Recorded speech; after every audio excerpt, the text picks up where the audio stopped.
Iron Lung. Iron Lung came out. I saw it yesterday. Really enjoyed it. Really enjoyed it. Markiplier's Iron Lung removed from box office charts over the weekend. Now, this is strange because I checked the box office numbers last night. At least literally the website, the numbers. And it was there. So let's see what this is about.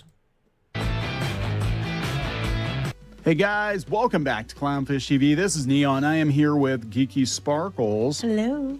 And we're going to talk more about Markiplier's movie, Iron Lung. It did very, very well this weekend, especially considering it was a self-financed $3 million movie. Dude, as someone that saw this movie, I could not believe it was only $3 million. Now, I knew it was lower budget than like your average movie. Movies nowadays be like $100 million and shit. I thought, like, when I got out of the theater, I was like, man, I wonder how much that costs. I bet like 10 to 15 milli. Which still would be very modest compared to most films. No. $3 million.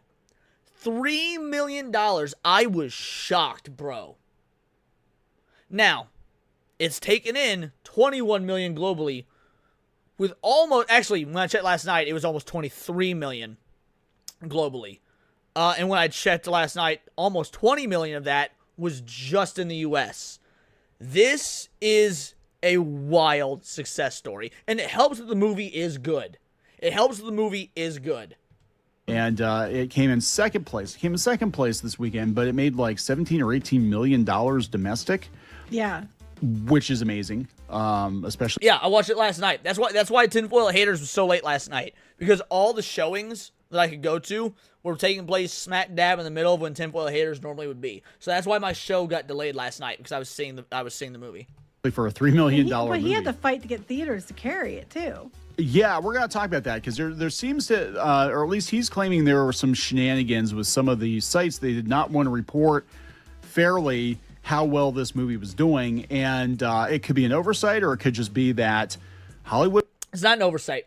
I will tell you right now, I will good goddamn guarantee you, Hollywood doesn't like that this YouTuber came in. He self-funded the movie. He wrote it, directed it, and starred in it, paid for it himself, and it is trouncing them in terms of the box office. Hollywood don't like that at all. Because you saw Chris Stuckman a few months ago. Chris Stuckman, he's also a YouTuber who's making his own. No, shut the fuck up. Chris Stuckman is a shill for Hollywood. He bows and kowtows and suckles at their teat. And then, when he made his movie, he got to get all nice and produced by Mike Flanagan, right? Another bigwig Hollywood guy. So they aren't the fucking same. And yes, it was good. I won't lie. Markiplier is actually a really good actor. But it did take about 15 to 20 minutes into the movie for him to like really hit his stride when you stop seeing Markiplier. I will also let you guys know now, in case you didn't watch the show last night, where me and Cindy talked about it a little bit. This is not a comedy movie. There was one moment in the entire movie that made me even, chuckle. This is a serious, atmospheric, cosmic horror film. It takes itself completely seriously. Do not go in there thinking like, oh, this is a Markiplier movie. No. This movie takes itself completely seriously. It is a hard R horror film. Great, right? I mean, this is, if you've got a guy with a couple $1 million who can make a movie himself and make that kind of return on it, that does send a message to Hollywood that, like, yeah, your $300 million tent poles might get toppled by a small team or one individual, especially with the advent of, AI technology and stuff. It could definitely upset the apple cart, and they're not going to like it. They have a nice system. In the theaters area, you had to fight to get theaters to carry. No, not a lot of racism. However, a lot of swearing, a lot of usage of the word fuck, and the first half is very just atmospherically creepy. In the second half, shit starts to go down. There'd be like, there's blood and there's body horror near the end. It's really, really good. It is slow. The movie is slow, but I like that. The movie is very much like the OG Alien from 1979, which is one of my favorite movies, top 5 favorite movies of all time. It's one of the only movies, one of only 3 movies I've ever given a perfect 10 out of 10 score to, is the OG Alien. This movie is similar in tone and pacing and stuff to that. I'd be the EB coming in with a 2-banger, Bananas and Rice. Thank you so much, homie. Appreciate you. In the first place because they weren't going to. And interestingly, though, they came in that close to Send Help with Iron Lung, but Send Help was in like 500 more theaters than Iron Lung was in theaters too. Yeah, we'll take a look at the numbers on a couple different sites here. It's just, it really is astounding to see this. I'm going to be honest. I didn't think it was going to do that well because I'm like, nobody in the real world really cares about YouTubers that much, right? It feels like it. But you know what I'm wondering now? Do more people care about YouTubers than we're led to believe? Because the system, the media, the studios, they try to push YouTubers down. We've seen YouTubers try to break out of that system, and they usually get laughed out of the room. Well, that's just it. I mean, Hollywood's trying desperately to take over YouTube and stuff. Why would they want to unless they knew it was kicking their ass? And that's what I keep saying. People, if they wanted to watch Hollywood stuff, they would go to the theater. They're not. Geeky Sparkle is 100% correct here. Hollywood's been making a move on YouTube for a while now. And not just Hollywood, but like non-creator driven entertainment media as a whole. Netflix wants to get into doing YouTube exclusive podcasting, like their actors, their showrunners, whatever, doing shows on YouTube. Like they used to. They would watch the shows and the streaming and the late night shows. They're not. They might watch clips on YouTube and they'll watch their people like, Markiplier and stuff on YouTube who they want to watch. They're not watching the Hollywood people anymore, and that's why they're so desperate to take over YouTube.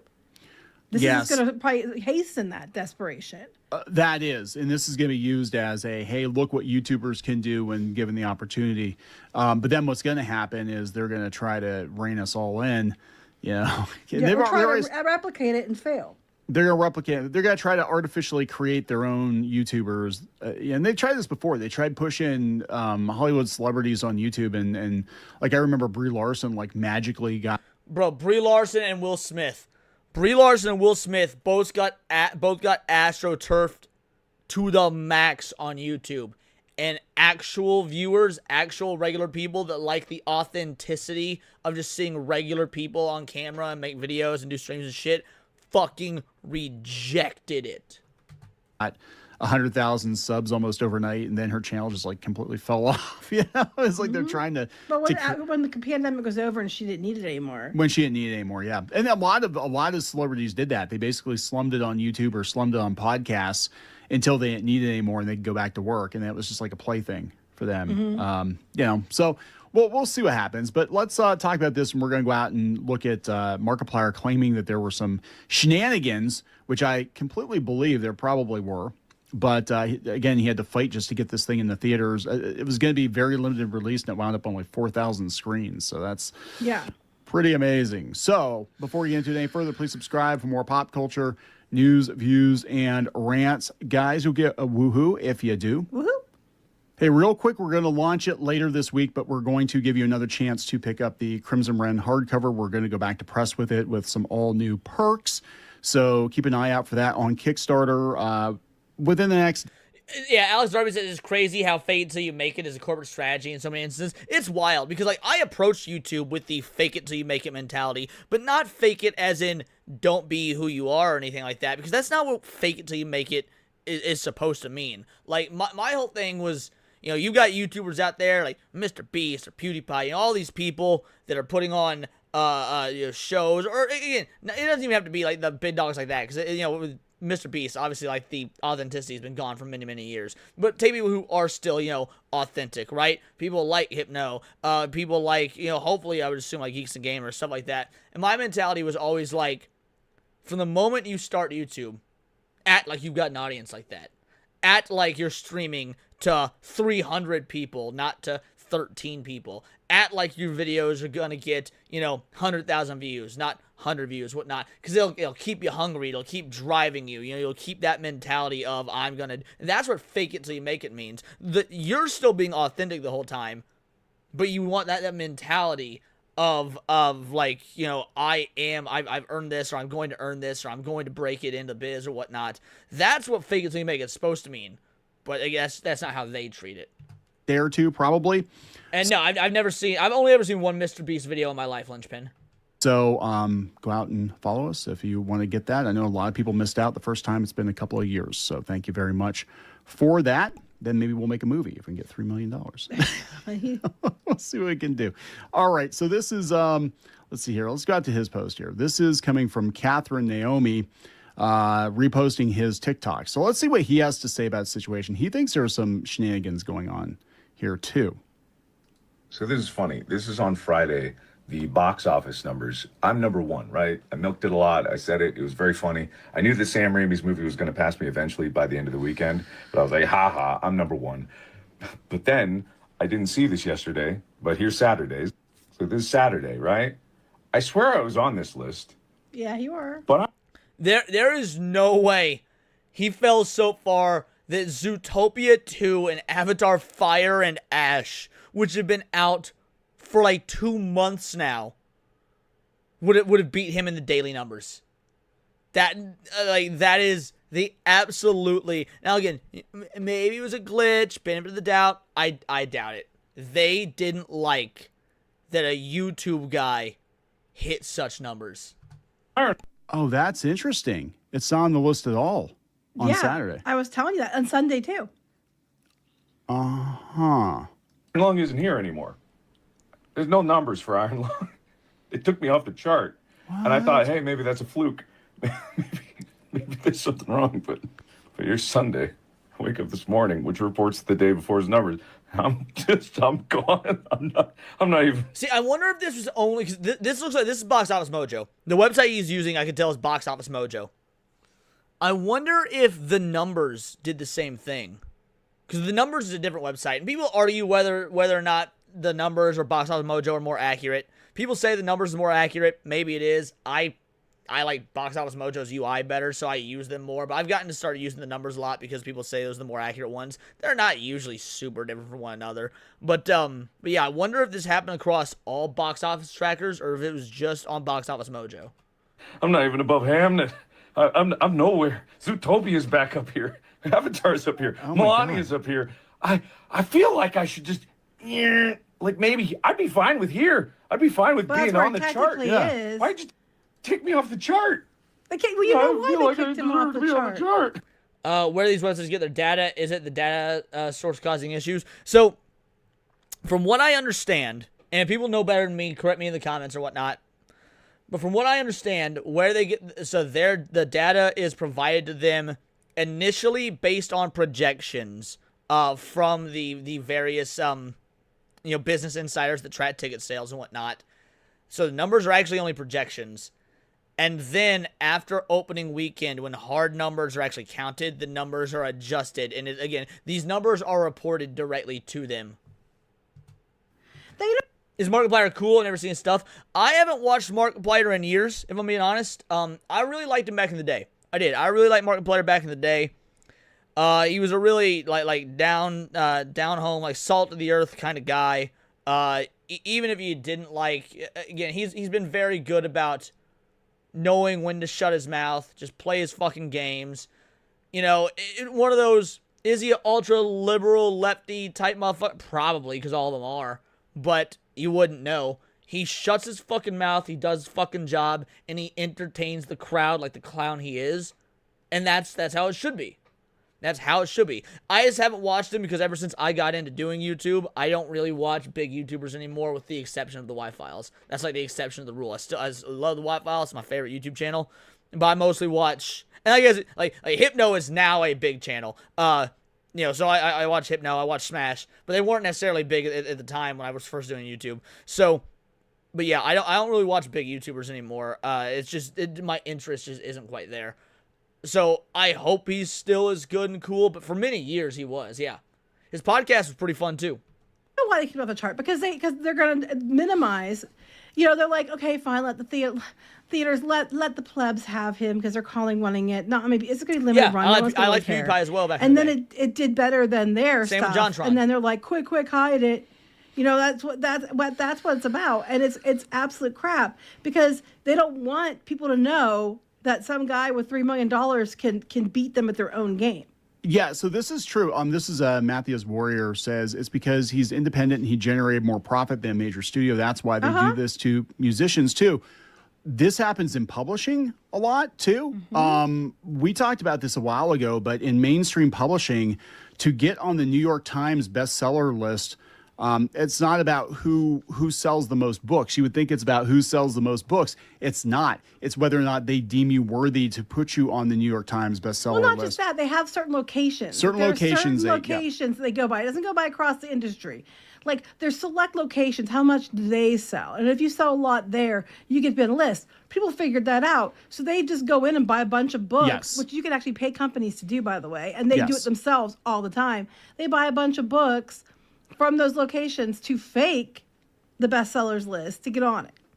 And then the plebs found that out. Then they heard that they were calling foul. They've been doing it for years. Yeah, but that turns out that really to get on the New York Times bestseller list, you got to know somebody like at the New York Times, right? And they do tend to favor certain publishers, certain agencies, certain people. Because, I mean, we saw this in... this happened to Tim Pool. Like, again, if you guys have been watching since the beginning of the stream, I talked pretty obnoxiously about how much I don't like Tim Pool. However, I will also say he got fucked over with his band. His band released, it happened multiple times, which is how we know that it was the music industry and the reporting fucking with them because they don't like these, a big right-wing YouTube guy. His band is completely separate from his YouTube stuff, right? His band it's their own thing. They put out their music. They do, they write and record songs, submit it to like iTunes, stuff like that. Completely separate from like his Tim Pool news show. Even that he got the sales data from iTunes, sold bananas numbers. It was the number one. I don't know if it was number one, but it was a top 5 sold song on iTunes and whatnot. But they didn't chart it. They didn't put it on the charts. And iTunes was and all these other chart tracking sites were like, oh, it was a mistake. It was an oversight. Yeah, a mistake or an oversight once is one thing, but it happened for 3 singles in a row. Like, whether or not I like Tim Pool is kind of irrelevant, because the fact of the matter is, they're dicking around somebody who is not playing within the industry rules. Comics, there are all these people that, like, we know they don't sell books for shit, and they were getting on the New York Times bestseller list, even if it was, like, for a week. I'm like, I know this person doesn't get anything because, like, they... Shadow banned. That's brilliant, Tiger King. Would go out to Kickstarter and make, like, $5,000, right? Well, and it's not just that. Like, you'd have publishers, like, they go buy the books up, and then they end up at Ollie's. And they were all the books that they bought, their own books, to try to artificially inflate the numbers. Yes. It threatens the system. And you got to realize, like, the system, and it's across the board. It's every industry has a comfy little setup with the media and with the people who report the numbers, whatever. Well, they own the system. They own it. They own it, and you're coming to their house and disrupting their system. So they're mad about it. Like, we don't want that to happen. Now, unfortunately, it's going to bite them in the ass because general public is sick of their shit, which I think they're learning quickly. And they're going out in droves to go support them. And the more they do this shit, the more they're going to come out and support Markiplier for the fact that they're going to stick it to you. You're actually making your own enemy by... I don't even think that's true. I'll be real. I don't even think the geeky is right there. Like, it's a nice thought. It's a nice theory. It makes you feel all good and warm and fuzzy on the inside feely parts. But I don't think anybody is like, let's go see the Markiplier movie to stick it to Hollywood. Really, Markiplier has just been a household name in the YouTube sphere for over a decade. I think like a decade and a half now, for 15 years. And so he has garnered a very large and dedicated fan base to the point to where they want to go see his movie. And when the movie is doing well and the news comes out the movie's doing well, that might inspire non-fans of his to go see the movie and whatnot as well. But I don't think people are doing like this is a fuck you to Hollywood. Markiplier has just earned these people's ticket sale. Yeah, exactly, Tom Hawk. Sticking it to Hollywood is just a happy little accident. By underhanded tactics. So I have this theory. This person here, Maximum Suspense, says when Hollywood loses to a YouTuber, that should be enough to say they are cooked. I have this theory that Hollywood tried to control YouTubers about 10 years ago. And I don't think they ever really had serious intentions of making YouTubers celebrities. I think I it don't was think they about do now either. I think they're just telling you that working the God's CEO. I don't think that. Here's the deal. I think that they are close. I think they're on the right track. But I don't think that it's YouTubers. I think it's TikTokers. I think that Hollywood and them very invested in TikTokers. Why? TikTokers are more Gen Z. They're also easier to control. Whatever people see on TikTok, there's a lot of kids and whatnot. They eat that shit up, right? They eat that shit up. Older folk aren't on TikTok. TikTok is dominated by Gen Z. You got kids on there. YouTube, the key demo is mostly... Now, that doesn't mean there aren't kids on YouTube. Obviously, there are. But mostly is people in their late 20s to late 40s, maybe early 50s. So you've got people that are actually adults, have some idea of the world. And these are people that don't do short-form stuff, at least not exclusively, in most cases, short-form stuff. So they have, like, a set way of doing things that are not as easily controlled. Like, think about, like high school baseball. Or football, pick a fucking sport. You're really, really good at high school baseball, and you get scouted by a college team, you get a scholarship. What's the first thing they do? They break you of your bad habits. Because everybody's going to have some bad habits when they've been doing sports, right? Everyone's always built up some bad habits, shit they do that it works for you, but it's not necessarily optimal. First thing they do at the collegiate level is they break you of your bad habits. It's a very similar thing here. Hollywood wants TikTok. They don't want YouTubers. Kissing his ass, like thinking he's going to come in. Oh, yeah, because then they'll schmooze him to get what they want. Right. And then they'll control YouTube through controlling Neil Mohan. Right. But what happened 10 years ago, and we can speak to this, because Markiplier was actually part of Maker Studios when we were part of Maker Studios. As were we. As were we. Now, obviously, we weren't as big as Markiplier, but we did have another channel that was in Maker Studios. Then Disney bought Maker Studios, trying to effectively control YouTubers, and they ran it into the ground. But we saw a lot of people get locked down in like Hollywood deals, but it seemed like they tanked them deliberately. Because I know Rhett and Link from Good Mythical Morning did a video on it, and they said that they basically played around Hollywood for 5 or 6 years, and they were spinning their wheels because they're like, oh, nobody's taking you seriously. You're only going to get like a reality show or whatever. And meanwhile, they were losing their... Well, and YouTubers back then probably got duped because at the time, there really wasn't a mass influx of people talking about the failing of Hollywood. And to be fair, back then, Hollywood probably wasn't actually failing. I mean, yeah, with the advent of streaming, the numbers weren't like as good as they were in, let's say, the 90s, mid-2000s, stuff like that. But by and large, a lot of YouTubers probably thought that... I don't think they even realized that YouTube would be the thing that usurped Hollywood. YouTube would be like a stepping stone to get to the next level. Like when you're playing in a band, it's really cool to open for Pink Floyd. But at the end of the day, that's a stepping stone to be the next Pink Floyd. You want to be the headlining arena act. So a lot of YouTubers in the early days probably felt like YouTube was the opening act. And they wanted to get they wanted to get to that Hollywood level. I mean, think back to when you first started using YouTube. Because I was an early adopter of YouTube. I've been using YouTube consistently, pretty much daily, since like 2006. Right? I've been using this platform. Fuck, that's 20 years now. 20 fucking years. I've been using it longer than I've not been using it. Because I was born in 94. Means I was, how old would I have been? So like 12, 13, give or take, when YouTube rolled around. I'm in my 30s now. Like, yeah, think back to 2006, 2007. Yeah, back to the Wild West days, exactly. I remember watching so many just weird, esoteric Ocarina of Time videos and, shit like that. But anyway, oh, man, fuck, what was I saying? Oh, think back to 2006, 2007. I don't know that anybody ever really thought that YouTube would usurp Hollywood. I don't think that idea came about until around the time of the Trump administration. The first Trump administration, I think 2016, was when people really started to think, this rivals Hollywood.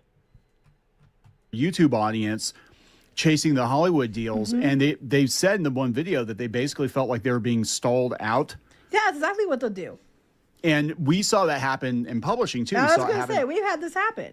We had it happen to us in publishing and animation. We had it, we were stalled out. We weren't being taken seriously, even though we had bigger numbers.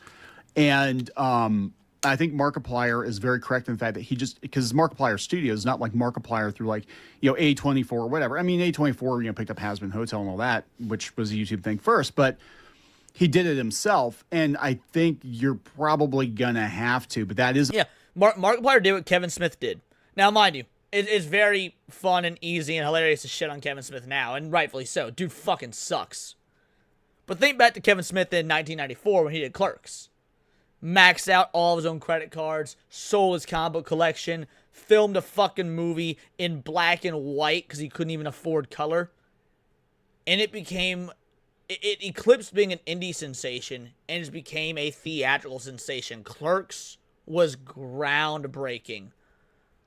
Markiplier basically did the same thing, and people didn't like the idea. Well, if rumors are true, so Kevin Smith immediately jumped into the big studio thing afterwards. But apparently there was some friction. He was still like, "No, I'm still gonna do things my own way. It's still gonna be relevant. Like, I'll take your money, but I need to have creative control, all that sort of stuff."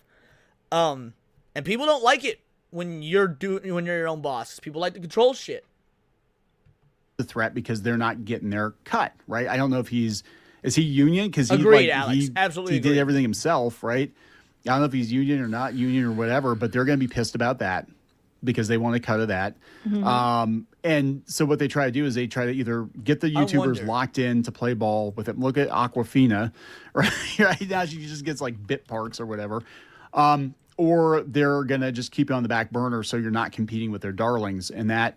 Or they make fun of you. I checked these numbers last night after I got home from the theater. It was at almost 20. It was at like 200. Yeah, my God, 22 million, 22.9 million.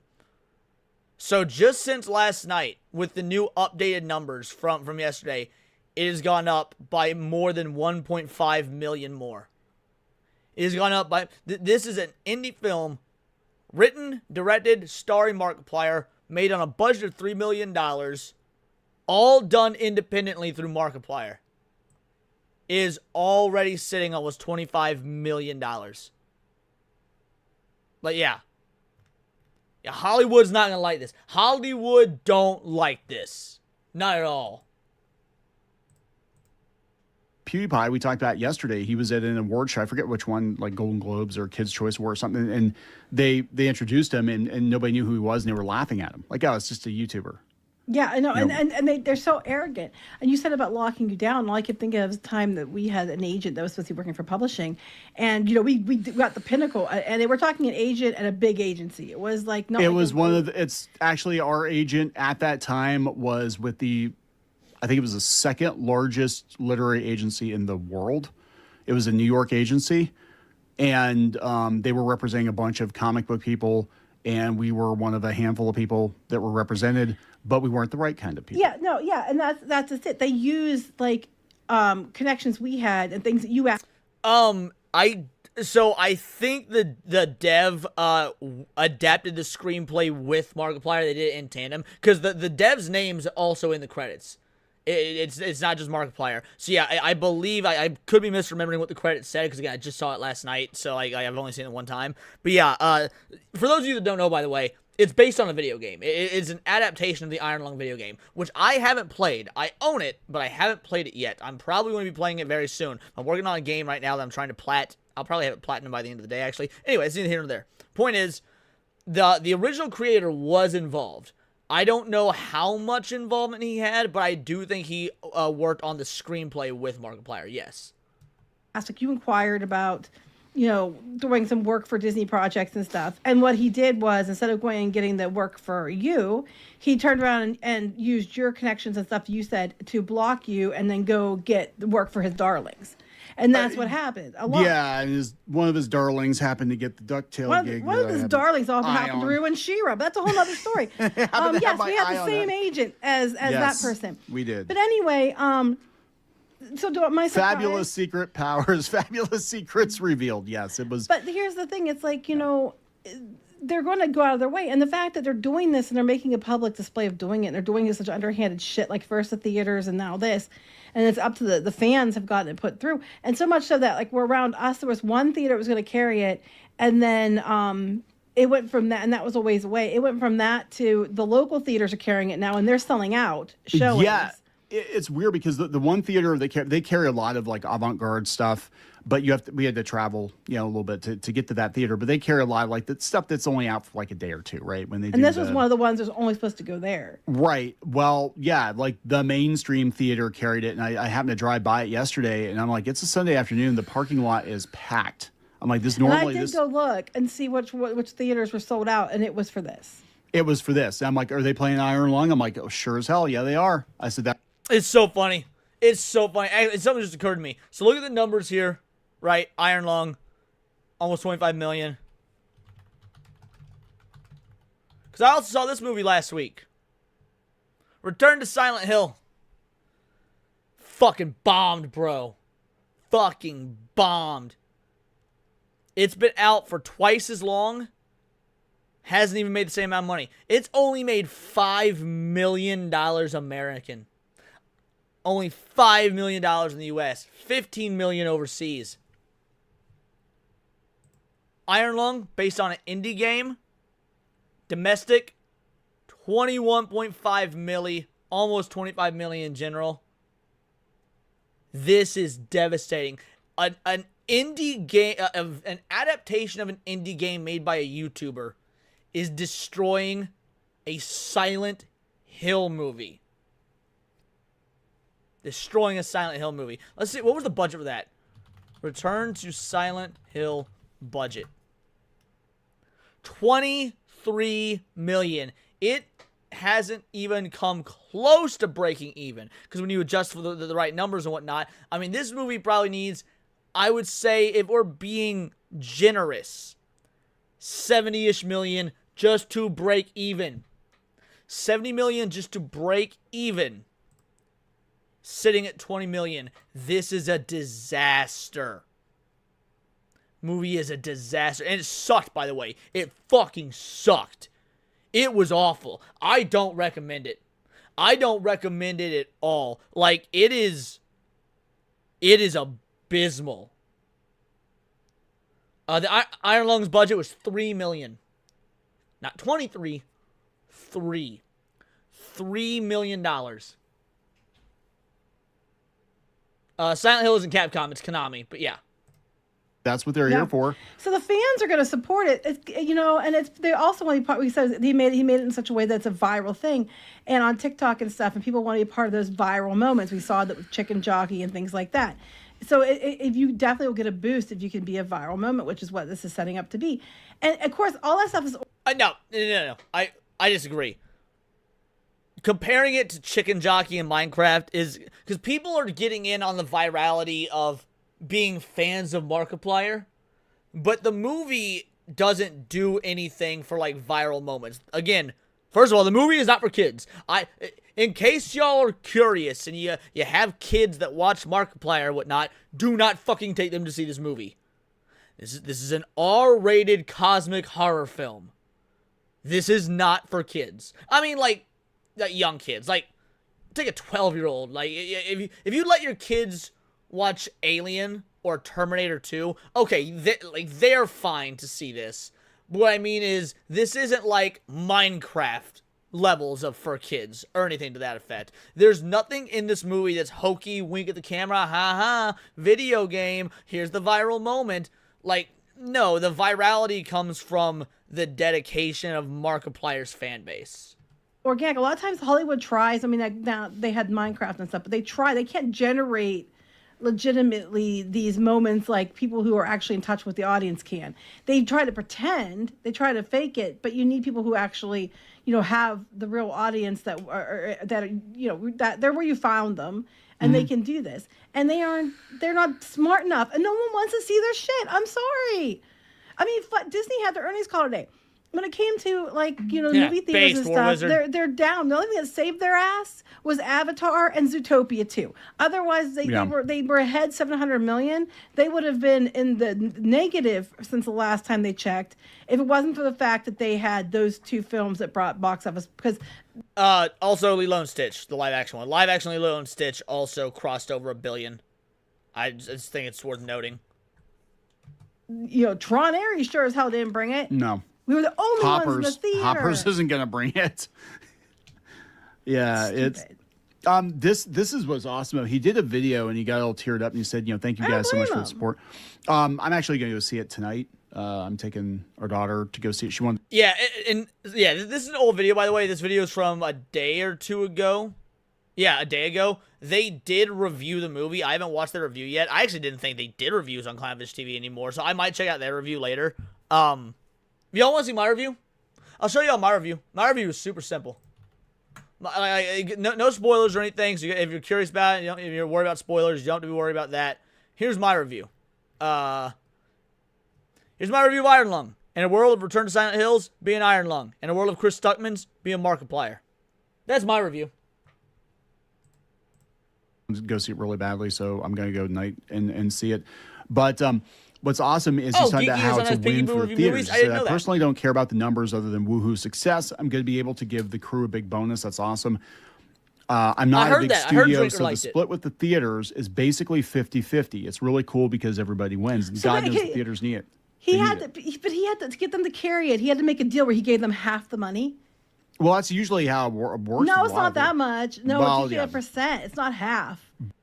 Well, no, it's Geeky's wrong here. Like maybe it's a little bit more. Usually it's about 40%. If he had to give 50-50, that's fine. It sucks, but by the same token, it's not much different than the big studios, which is 40%. And internationally, it's actually about 60%. So doing it 50-50 is, that's not really worth being upset spaghetti about. Who's Chris Stuttman and why am I throwing shade at him? Chris Stuttman is the most pussy-ass, bitch-made shill reviewer on YouTube.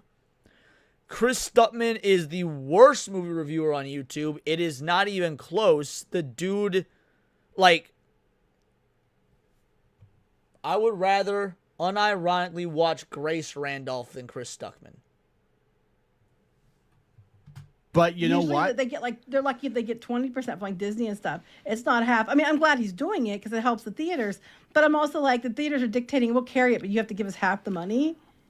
I would have done it because I would have done it too. I'm the just alternative saying. is you're in limbo. Yeah, but you see how the system is stacked against the little guy. You can't just run your movie in the theater unless it's really damn attractive. So they're like, yeah, for 50%, we'll take a chance on it. And He's what else still are gonna you make money. He's still gonna make money anyway Oh, because God, yeah.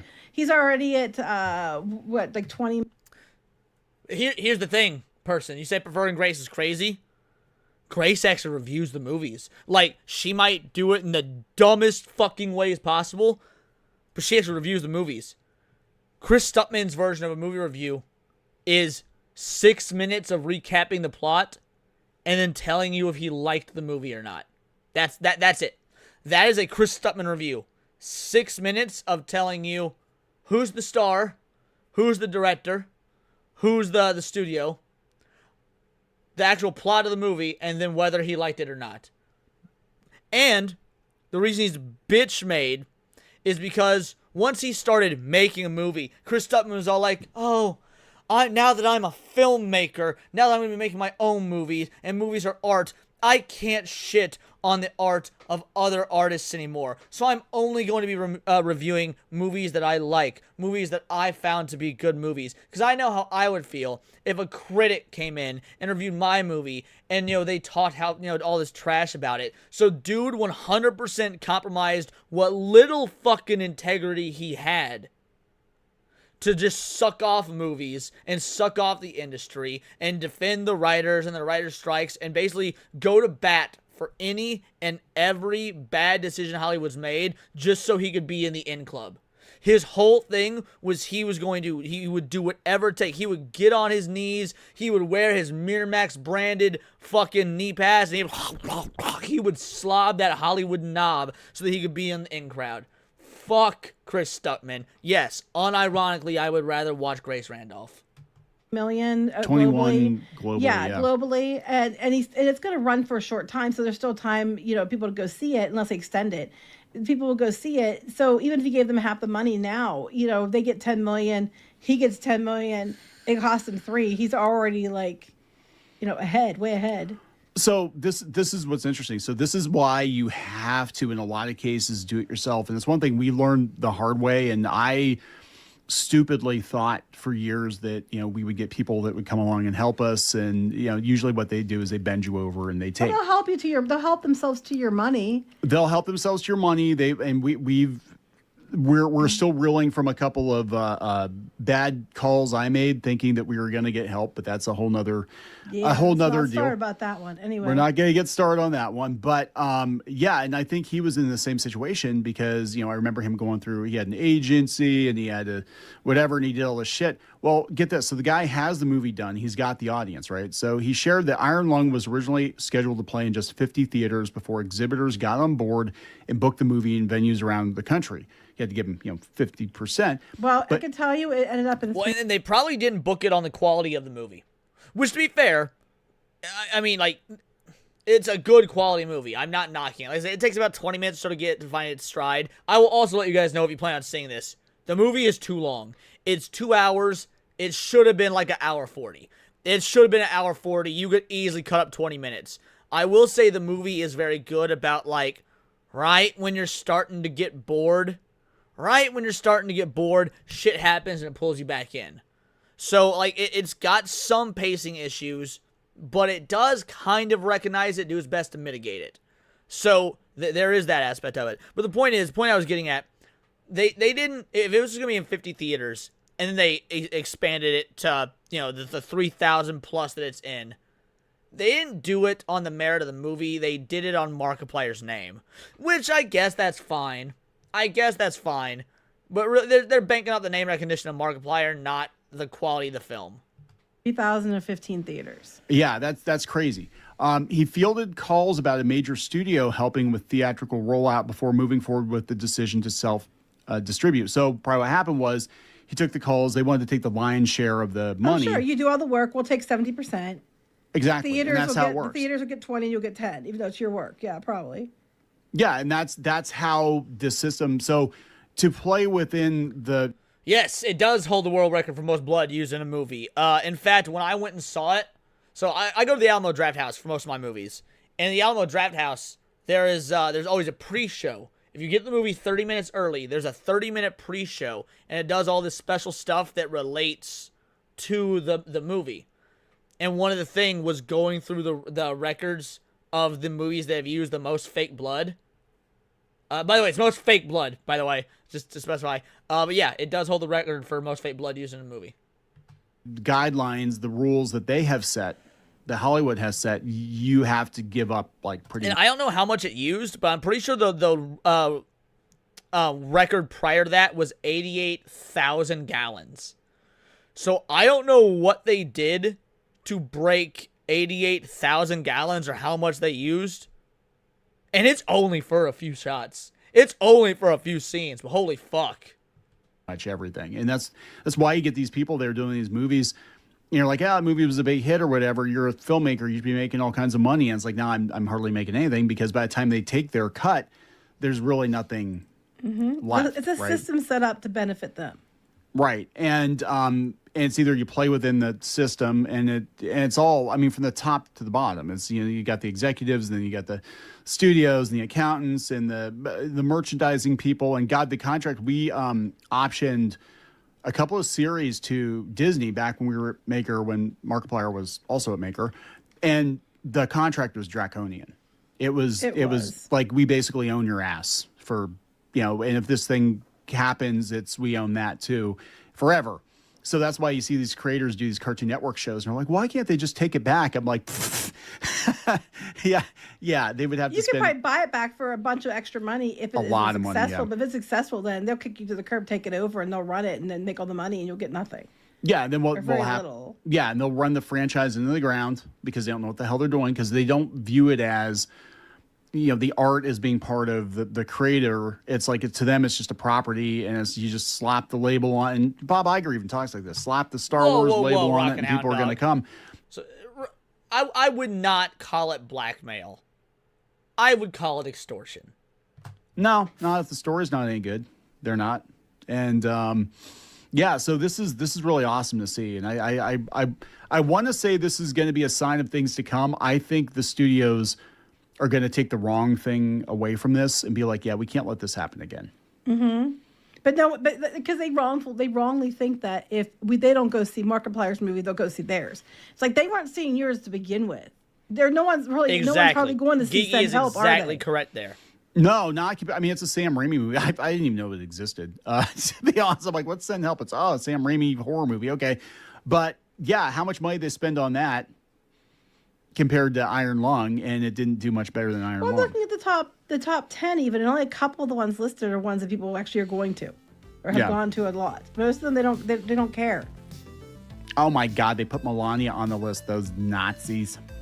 You're supposed to just ignore it exists, Oh, I always see these articles and they're like, oh my God, it was like number 35 in the UK. I'm like, yeah, no one in the UK is going to care. Like, that's like saying, okay, hey, here's a movie from, the UK about some, obscure, well, she's not obscure, but like some like person that's in Parliament or something that no one here really cares about. And it didn't do well in the United States. Well, why would it? You know what I mean? I was like, that was stupid. What's shocking? What's shocking about Melania is I didn't realize he was. Well, yeah, they're talking about Melania now. It's pretty much the end of that. But here's the video. I'll drop it in the chat for you guys. At the end of the day, yeah, this is. I mean, hopefully it's a sign of things to come. I would like to see more YouTubers, like if that's what their passion is, to branch out into these other projects. Like, look, I see a lot of YouTubers make comic books. And if you're actually passionate about comics and you love comics and that's what you want to do, then go for it. Not everybody's fucking passionate about comics, and people more, let's be real, comics are fucking dead. So, like, man, if you're passionate about music and you want to put everything that your YouTube earnings into a music career, or making your own manga, or some sort of, like, inspired by anime, cartoon, animation, something like that, I would love to see more of that. I really enjoyed the movie. I hope this is a sign of things to come, of more independent creators self-funding their own projects, them being good quality projects. Don't encourage Stuntman. Oh, I'm not. Again, Stuntman didn't do what I'm describing. Stuntman went the Hollywood route. Rather than self-funding and doing, doing the thing that he loved and whatnot, and doing it for the love of the game, he tried to get the easy, the access route. If you're a YouTuber and you're into games, you want to make your own game, you make your own fucking game. I got several of my viewers that are game devs that are making their own indie games. I can't wait to try them out once they're officially out. Yeah, I'll play y'all's games. But if they suck, I'm also gonna let you know they fucking suck. Just saying. But yeah, I'm hoping for the era of the independent creator, because I mean we're already seeing this with anime, right? Anime is already toppling Hollywood. When you add YouTube on top of it, we are seeing the last dying breaths of Hollywood. And it's unfortunate, because I'm a movie guy. I love movies. I would love for us to be in a position where movies were great again. Movies I can go see and be happy I saw and have memories with. But it's been a long fucking time. We so rarely ever get that nowadays. And we get it now and again. Saw Nightmare Alley. That movie flopped, but I fucking loved it. Baby Driver is my favorite movie of probably the last decade. Like, it happens. We get them now and again. I like The Invisible Man. Invisible Man from Blumhouse. All the Sonic movies. I loved all the Sonic movies. Those actually made with care and passion and love. You can tell that people know the lore, know the franchise, know the character. But yeah, by and large, if Hollywood doesn't get their shit together, which it doesn't seem like they're going to, I'm A-okay with that. Let the rise of the independent creators here.